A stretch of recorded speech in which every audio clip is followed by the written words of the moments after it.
আসসালামু আলাইকুম। আমি ডক্টর শামসুন নাহার দিনা, সহকারী অধ্যাপক, নবজাতক, শিশু ও কিশোরক বিভাগ। আজকে আমি শিশুর শ্বাসকষ্ট নিয়ে কিছু কথা বলব। শিশুর শ্বাসকষ্ট একটি কমন ইস্যু। তো অহরহই বাবা-মারা এই সমস্যাটির সম্মুখীন হন। আ তো আমরা বলি যে বাবা-মাই হচ্ছে শিশুর ১ম ডাক্তার। সুতরাং বাবা-মা যদি শিশুর শ্বাসকষ্টটি হচ্ছে কিনা বুঝতে পারেন সঠিক সময়, তাহলে একজন বিশেষজ্ঞ চিকিৎসকের কাছে অতি দ্রুতই নিয়ে যেতে পারবেন এবং চিকিৎসক সঠিকভাবে ডায়াগনোসিস করে শিশুটিকে আ সঠিক সময়ে সঠিক চিকিৎসা দিতে পারবেন এবং শিশুটি অতি দ্রুতই সুস্থ হয়ে উঠবে। এখন কি উপসর্গ বা লক্ষণ দেখা দিলে বুঝবো যে আমরা শিশুটির শ্বাসকষ্ট হচ্ছে?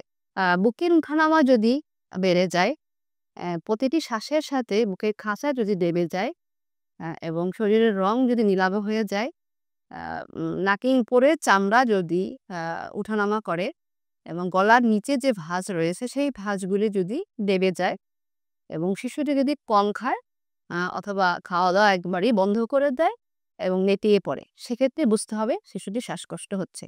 এখন শ্বাসকষ্টের কি কারণ হতে পারে? বয়স ভেদে শ্বাসকষ্টটি বিভিন্ন কারণে হয়ে থাকে। জন্মের পরপরই যদি কোনো শিশুর শ্বাসকষ্ট হয়, তাহলে আ জন্মগত কোনো জন্মের সময় কোনো জটিলতার কারণে হতে পারে কিংবা জন্মগত কোনো ত্রুটি, যেমন হৃৎপিণ্ডে যদি কোনো ছিদ্র থাকে সেক্ষেত্রেও শ্বাসকষ্ট হতে পারে। এছাড়া ফুসফুসের কোনো আ প্রদাহর কারণেও শ্বাসকষ্ট হতে পারে।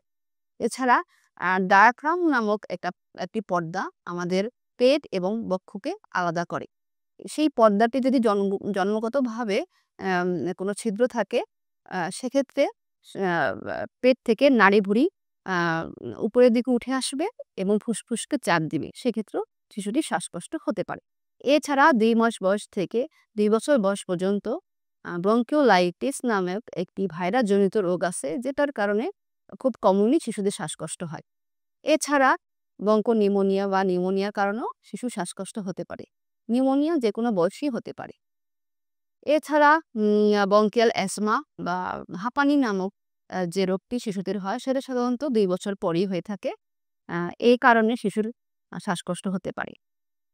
ব্রঙ্কিওলাইটিস হলে আম শিশুটি আ হাসিখুশি থাকে এবং নাক দিয়ে পানি ঝরতে থাকে, অল্প জ্বর থাকে, কাশি এবং হঠাৎ শ্বাসকষ্ট শুরু হতে পারে।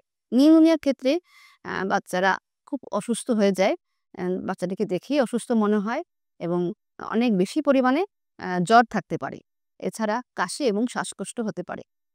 একটু বড় বাচ্চাদের ক্ষেত্রে আ বুকে ব্যথাও অনুভব হতে পারে।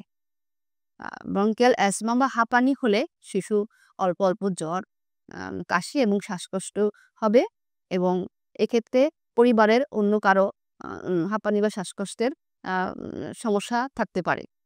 আ এছাড়া কোনো খাবার কিংবা আম আ কোনো অ্যালার্জিক কন্ডিশনও এই সমস্যাটি প্রকট হতে পারে।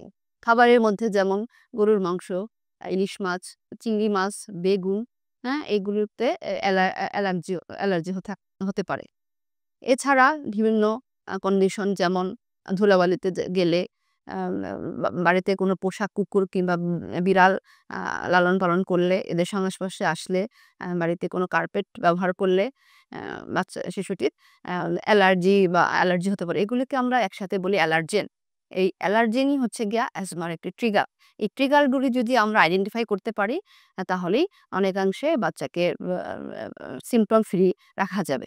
এখন আ শিশুর শ্বাসকষ্ট হলে আমাদের কি করণীয়? ব্রঙ্কিওলাইটিস যে রোগটি আছে, এক্ষেত্রে অ্যা লা সাধারণত অ্যান্টিবায়োটিকের প্রয়োজন হয় না এবং ভর্তিরও খুব বেশি প্রয়োজন হয় না।